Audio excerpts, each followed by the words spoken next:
কুলিল্লাহুম্মা মালিকাল, বলে না কুলিল্লাহুম্মা মালিকাল মুলক তুতিল মুলকা মান তাশা ওয়া তানজিউল মুলকা মিম্মান তাশা ওয়া তুইজ্জু মান তাশা ওয়া তুযিল্লু মান তাশা বিয়াদিকাল খায়র ইন্নাকা আলা কুল্লি শাইইন কাদির।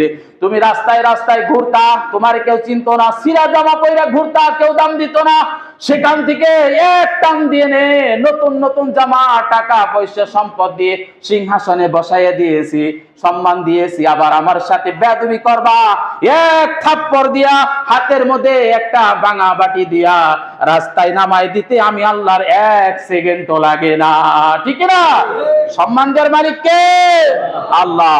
এজন্য সম্মান দিতে হবে। আর একটা ছোট্ট ঘটনা বলি, অল্প একটু। হাসান হুসাইন রাদিয়াল্লাহু তাআলা আনহুমা, তার একদিন রাসূল সাল্লাল্লাহু আলাইহি সাল্লামের ঘরের ভিতর খেজুর খাচ্ছিলেন। কি খাচ্ছিলেন? খেজুর খাচ্ছিলেন। বিশ্বনবী দৌড়ে যে গলার মধ্যে টিভিটা ধরলেন, গলার মধ্যে চাপ দিয়ে ধরলেন, এ হাসান হুসাইন, খাক খাক, আরবি শব্দ, বের করে দাও, বের করে দাও।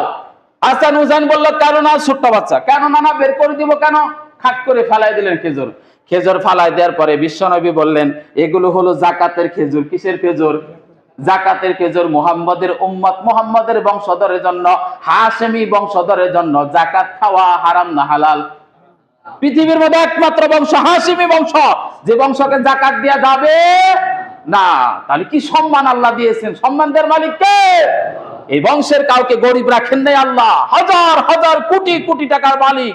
সম্পদ দরকার সম্পদ দিয়েছেন, সম্মান দরকার সম্মান দিয়েছেন, যা দরকার সব দিয়েছেন কে?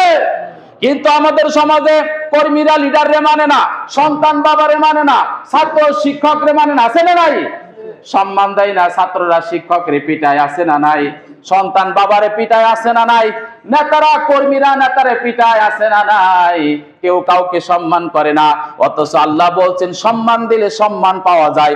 তুমি সম্মান দাও, তোমাকেও মানুষ সম্মান দিবে। তুমি কাউরে যদি সম্মান না দাও, তোমারেও বেইজ্জতি করবেন কে?